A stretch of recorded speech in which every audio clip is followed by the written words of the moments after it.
Heto na! Nagdaan na ang taon. Kaya huwag kalimutang ibaon ang mga kaganapang naging sikat sa larangan ng pagbibisikleta na sa isipan ay bumakat.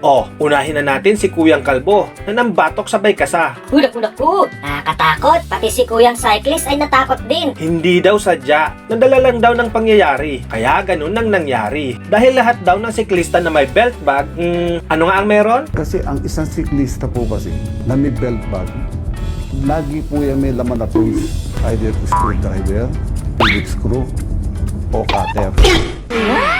Kaya kalma lang tayo at huwag pairalin ng init ng ulo para maiwasan ang kaganapan na ganito. Preno tayo kahit konti. Kapag hindi kinaya ng preno mo, isama mo na pati paa mo. Foot brake tulad nito.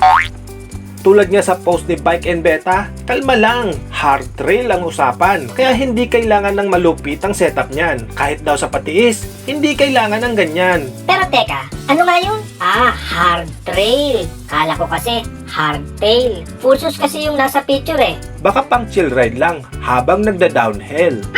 Bilang ka muna, 9 speed to Ilang click ba? Yan, 1, 2, 3, 4, 5, 6, 7, 8 hanggang 8 lang po. Wala na po. Matagal na daw siyang nag-a-assemble ng bike.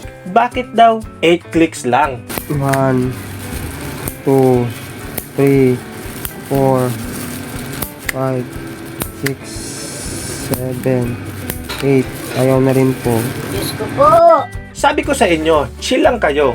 Tulad nitong si Kuyang Pedicab Rider, ay driver. Chill lang. At ang pedal, Aba, naks naman. Nakaklits pa.